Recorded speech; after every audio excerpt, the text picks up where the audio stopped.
Hello everyone, our today's topic is starting a business basic factors. Means जब हम कोई business start करने की सोचते हैं तो हमें कौन कौन से फैक्टर्स को डिसाइड करना होता है, ठीक है। या फिर ये ऐसे भी आ सकता है, factors to be considered while establishing a enterprise. जब हम किसी एंटरप्राइज को स्टार्ट करते हैं तो हमें किन किन फैक्टर्स को कंसीडर करना पड़ता है। Okay, so the first thing is selection of line business. Selection of line business का मतलब है कि सबसे पहले आपको ये डिसाइड करना है कि आप किस टाइप का बिजनेस को स्टार्ट करना चाहते हैं। The first thing to be decided by an entrepreneur is the nature and type to be undertaken। आपको किस नेचर का, आपको किस टाइप का बिजनेस करना है, ठीक है। आप होलसेल का बिजनेस करना चाहते हैं, रिटेल का बिजनेस करना चाहते हैं, या फिर आप किस चीज में आपका ज्यादा इंटरेस्ट है, आप किस चीज का बिजनेस स्टार्ट करना चाहते हैं। He or she will be obvious like to enter the branch of industry commerce which has the possibility of greater amount of profit। Obviously अगर कोई भी बिजनेस स्टार्ट करने की सोच रहा है तो वो वही लाइन को चूज करेगा, वही ब्रांच और वही इंडस्ट्री को चूज करेगा जहाँ पे उसको ज्यादा से ज्यादा प्रॉफिट अर्न करने के चांसेस हो, ठीक है। जहाँ पे पॉसिबिलिटी है कि इस लाइन से हमें ज्यादा से ज्यादा प्रॉफिट अर्न हो सकता है इस बिजनेस से, ठीक है। तो अब ये जो है, ये कैसे डिसाइड करेंगे हमको किस लाइन से ज्यादा प्रॉफिट होगा। तो ये इन्फ्लुएंस्ड होती है by the customer requirement in the market. हम इसके लिए पहले हम रिसर्च करेंगे कि कस्टमर को किस चीज की रिक्वायरमेंट है, मार्केट में सबसे ज्यादा कस्टमर की रिक्वायरमेंट क्या है, and the kind of technical knowledge, और हमारा उस चीज में नॉलेज कितना है। सपोज मैंने देखा कि मेरे एरिया में ना कोई भी बेकरी नहीं है, यहाँ पे लोगों को केक्स वगैरह की रिक्वायरमेंट बहुत ज्यादा है, ठीक है। तो मैंने सोचा कि मैं बेकरी स्टार्ट करती हूँ, ठीक है। तो पहले मैंने ये देखा कि मेरे एरिया में जहाँ मैं स्टार्ट करने का सोच रही हूँ वहाँ किस चीज की रिक्वायरमेंट है, ठीक है। कस्टमर को किस चीज की रिक्वायरमेंट है सबसे ज्यादा, ठीक है। फिर काइंड ऑफ टेक्निकल नॉलेज। अब मेरा उस चीज में टेक्निकल नॉलेज कितना, मैंने सोच तो लिया बेकरी स्टार्ट करने का, बट क्या मुझे केक्स वगैरह बनते हैं, ठीक है। टेक्निकल नॉलेज, चलो टेक्निकल नॉलेज मैं ले भी लूंगी, कहीं से सीख भी लूंगी, लेकिन क्या मेरा उसमें इंटरेस्ट है, इंटरेस्ट ऑफ द एंटरप्रेन्योर, क्या मेरा उस चीज में इंटरेस्ट है भी या नहीं, ठीक है। तो इन सारी चीजों को डिटरमाइन करना पड़ता है, ठीक है। उस पर्टिकुलर प्रोडक्ट को प्रोड्यूस करने में एंटरप्रेन्योर का इंटरेस्ट है भी या नहीं, ठीक है। तो हमको लाइन ऑफ, जब हम बिजनेस सिलेक्ट करते हैं तो हम ये डिसाइड करते हैं हमको किस टाइप का बिजनेस ओपन करना है, मुझे किस टाइप की शॉप, क्या मैं रेस्टोरेंट ओपन करना चाहती हूँ, बेकरी ओपन करना चाहती हूँ, होलसेल बिजनेस करना चाहती हूँ, रिटेल करना चाहती हूँ, साड़ियों का करना चाहती हूँ, शूज का करना चाहती हूँ, किस चीज का बिजनेस मैं करना चाहती हूँ, ठीक है। और उसके बाद वो मैं कैसे डिसाइड करूंगी, जहाँ पे मुझे ज्यादा प्रॉफिट अर्न हो, उसके लिए मैं देखूंगी कि कस्टमर को किस चीज की रिक्वायरमेंट ज्यादा है, क्या मेरे एरिया में साड़ी की रिक्वायरमेंट ज्यादा है, ठीक है, या फिर किड्स गारमेंट वगैरह जो होते हैं उनकी रिक्वायरमेंट ज्यादा है, किस चीज की रिक्वायरमेंट ज्यादा है, और मुझे उसमें चीज में कितना टेक्निकल नॉलेज है और मेरा उसमें कितना इंटरेस्ट है, ठीक है। उन सारे फैक्टर्स को ध्यान में रख के हम डिसाइड करते हैं लाइन ऑफ बिजनेस को। उसके बाद आता है साइज ऑफ द फर्म। मैंने डिसाइड कर लिया बेकरी खोलने का, अब देन आता है साइज ऑफ द फर्म। मुझे फर्म की साइज क्या रखनी है, छोटे साइज में खोलना है, एक छोटी सी शॉप ओपन करनी है, या घर से ही स्टार्ट करना है, या फिर एक बहुत बड़ी सी शॉप ओपन करनी है, फैक्ट्री ओपन करनी है, ठीक है। So size of the firm, scale of its operation is an important decision to be taken while starting the business, ठीक है। मतलब कि जो हमें साइज क्या रखनी है इस चीज को हम डिसाइड करते हैं उसके बाद, ठीक है। Some factor favour a large size whereas other to restrict the scale of operation. मतलब कि कुछ फैक्टर्स ऐसे होते हैं जो क्या करते हैं कि लार्ज साइज ऑफ बिजनेस को फेवर करते हैं, और कुछ फैक्टर्स ऐसे होते हैं जो कि स्मॉल साइज ऑफ बिजनेस को फेवर करते हैं, ठीक है।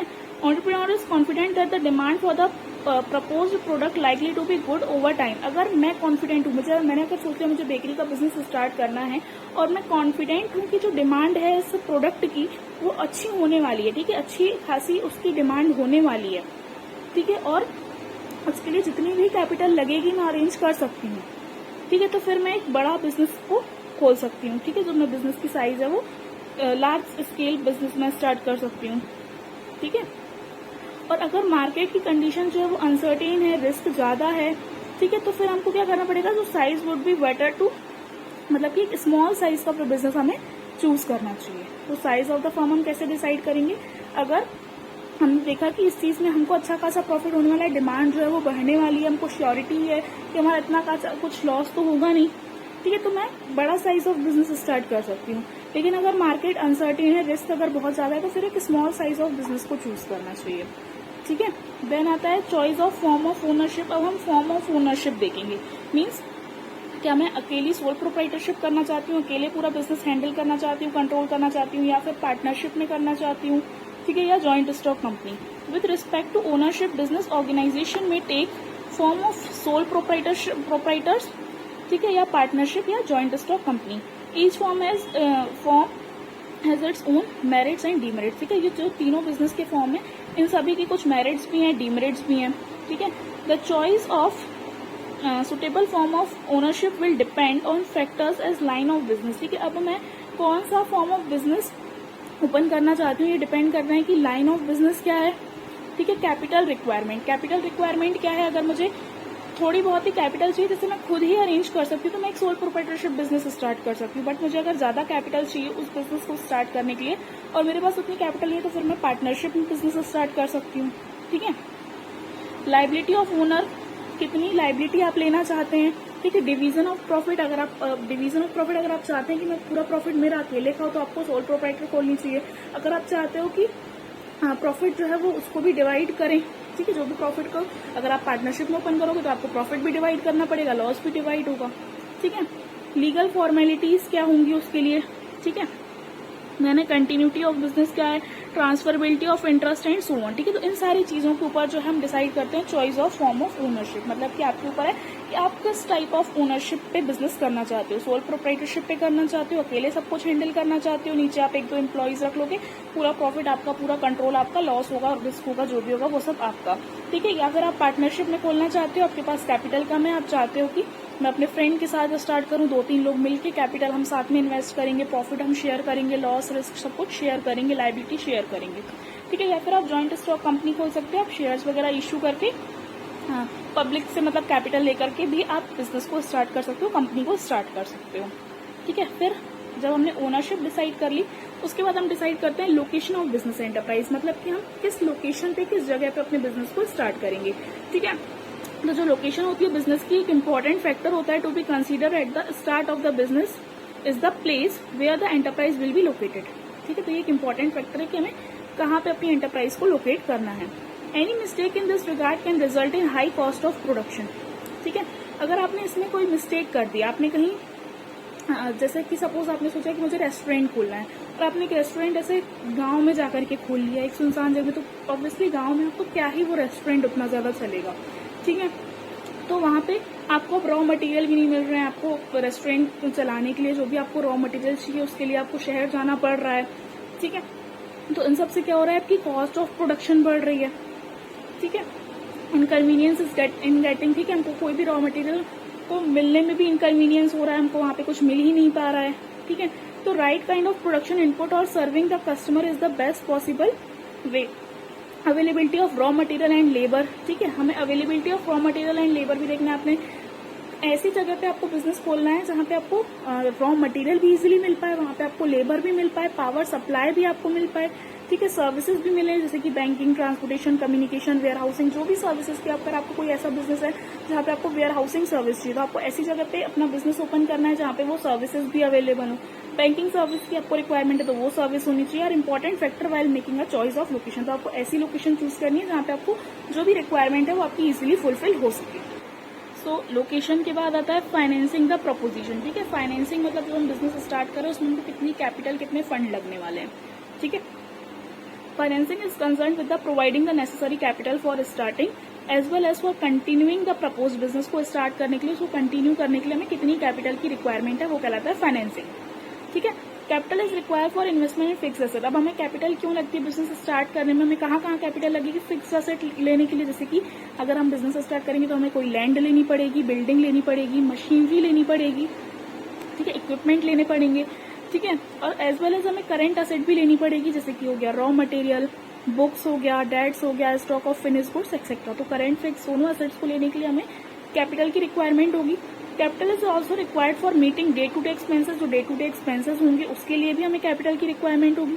Proper financial planning must be done to determine, तो हमें इसके लिए एक प्रॉपर फाइनेंशियल प्लानिंग करनी चाहिए। First the requirement of the capital, कि हमें कैपिटल की कितनी रिक्वायरमेंट है, सोर्सेज क्या है जहां से हमें कैपिटल हम रेज कर सकते हैं, और जो best way of utilising the capital in the firm, मतलब कि हमें कितनी रिक्वायरमेंट है, कहां से हम कैपिटल को अरेंज करेंगे और कैसे हम उसको यूटिलाइज करेंगे बेस्ट पॉसिबल वेज में। तो ये हो गया फाइनेंसिंग। फिर आता है फिजिकल फैसिलिटीज मतलब availability of physical facilities including machine and equipment, building and supportive services an important factor to be considered at the start of the business। मतलब कि कितनी अवेलेबिलिटी है, हमको कितनी मशीन्स लगने वाली हैं, कितनी बिल्डिंग चाहिए, किस टाइप की चाहिए है, इक्विपमेंट कैसे चाहिए, सपोर्टिव सर्विसेज जो भी हैं, इन सारी चीज़ों को डिटरमाइन करना एक इंपॉर्टेंट फैक्टर होता है while starting a business। The decision relating to this factor will depend on the nature and size of the business. अब ये किस पे डिपेंड करेगा, हमें कितनी मशीन चाहिए, किस टाइप की इक्विपमेंट चाहिए, तो ये डिपेंड करता है nature and size of the business. आपके बिजनेस का नेचर क्या है, आपका किस टाइप का बिजनेस है, उसी टाइप की आपको मशीन एंड इक्विपमेंट की रिक्वायरमेंट होगी। साइज ऑफ द बिजनेस, अगर आपके पास स्मॉल साइज का आपने बिजनेस ओपन किया है तो आपको एक दो मशीन से आपका काम चल जाएगा, लेकिन अगर लार्ज साइज ऑफ बिजनेस है तो वहाँ पे ज़्यादा मशीन्स की रिक्वायरमेंट होगी।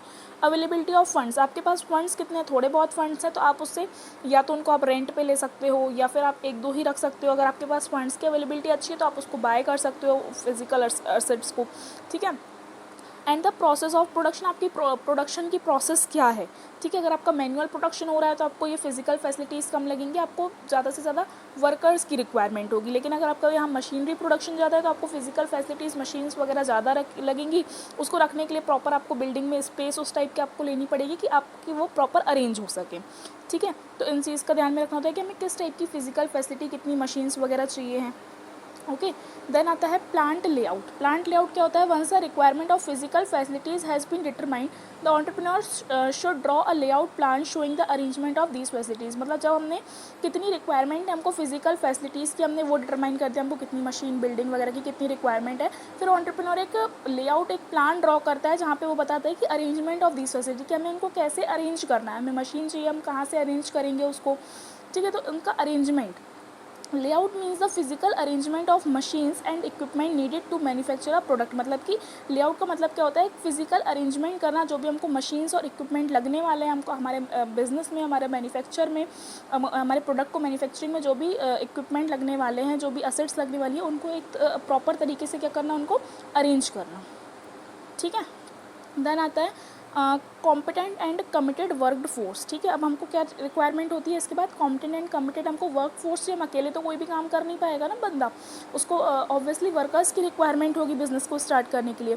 Every enterprise needs competent and committed workforce to perform various activities. करने के लिए हमको competent and committed workforce चाहिए होती है, so that the physical and financial resources are converted into desired output, so that जो हमारे resources हैं हम उनको फाइनल आउटपुट में कन्वर्ट करने के लिए वर्क फोर्स की रिक्वायरमेंट होती है। Since no individual entrepreneur can do everything himself, अगर कोई इंडिविजुअल एंटरप्रेन्योर है तो अकेले तो सब कुछ कर नहीं सकता है। He she must identify the requirement of skilled and unskilled workers. अब आपको पहले ही बिजनेस स्टार्ट करने के पहले ही आपको डिटरमाइन करना है कि हमें इस बिजनेस को स्टार्ट करने के लिए कितने हमको स्किल्ड लेबर चाहिए, स्किल्ड वर्कर्स चाहिए, कितने अनस्किल्ड वर्कर्स चाहिए, ठीक है। मैनेजरियल स्टाफ हमको कितना चाहिए। Plan should also be made about how the employees will be trend, कैसे हम उन एम्प्लॉयज़ को ट्रेंड करेंगे उसका प्लान बनाना, और उनको कैसे हम मोटिवेट करेंगे to give their best performance, ठीक है। तो कॉम्पिटेंट एंड कमिटेड वर्कफोर्स के बारे में हम डिसाइड करेंगे बिजनेस स्टार्ट करने के पहले, ठीक है। देन आता है tax planning. Tax planning has become necessary these days. अब आजकल टैक्स प्लानिंग इंपॉर्टेंट हो गया है, पहले इतना इंपॉर्टेंट नहीं था, लेकिन आजकल ये बहुत ज़्यादा नेसेसरी हो गया है, because there are number of tax laws in the country, क्योंकि जो टैक्स लॉज हैं वो बढ़ चुके हैं कंट्री में, and they influence almost every aspect of functioning of modern business, ठीक है। और वो इन्फ्लुएंस करते हैं हमारा जो मॉडर्न बिजनेस की जो फंक्शनिंग है उसको वो अफेक्ट करते हैं, जो भी टैक्स लॉज हैं, ठीक है, उनका इम्पैक्ट पड़ता है बिजनेस पे।